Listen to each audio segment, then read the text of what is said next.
বাবা ওদল, অনেক দিন পরে আসলে বাবা। তা কেমন আছো? আমি খুব ভালো আছি আব্বা। আপনি কেমন আছেন? তা আপনার শরীরটা আগের চেয়ে ভালো তো বাবা?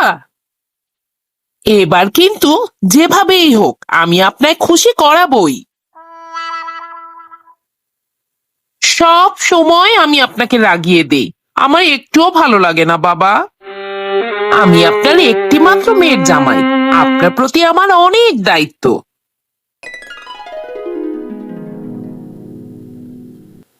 কি যে বলো না বাবা, তোমার প্রতি আমি অনেক সন্তুষ্ট। মাঝে মাঝে তোমার বোকামি দেখে রেগে যাই, তা অবশ্য ঠিক, কিন্তু ওসব আমি একদম মনে রাখি না, সব ভুলে যাই। আব্বা, এবার আমি ঠিক করেছি, আমি যে 2 দিন আপনার কাছে থাকবো, আমি আপনাকে রান্না করে খাওয়াবো। ও বাবা, বলে কি? তুমি কি রান্না কিছু পারো নাকি? পারি আব্বা, পারি।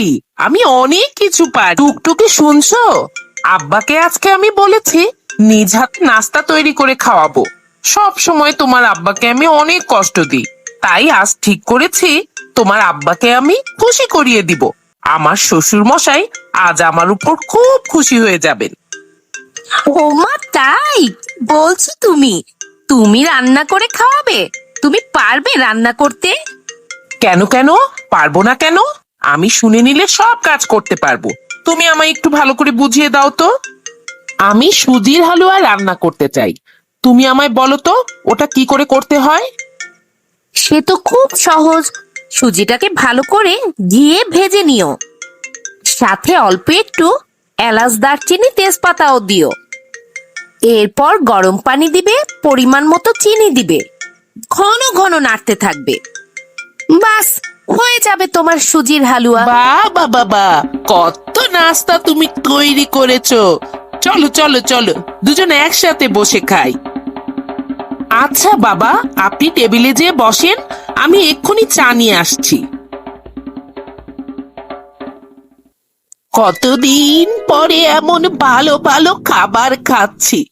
ধন্যবাদ হোদল বাবা। শুরু করুন বাবা, শুরু করুন। সব খাবার ধীরে ধীরে বেশি করে খান। কিন্তু এ কি, সুজির হালুয়া মুখে দেওয়া যাচ্ছে না কেন? এত লবণ লাগছে কেন? ফদল, তুমি কি চিনির পরিবর্তে লবণ দিয়েছো নাকি? অ্যাঁ? এ মানে, সবকিছু তো আব্বা ঠিকঠাকই ছিল, ঠিক মতোই তো দিলাম। ও, আর পারি না তোমাকে নিয়ে আমি, কি যে করব।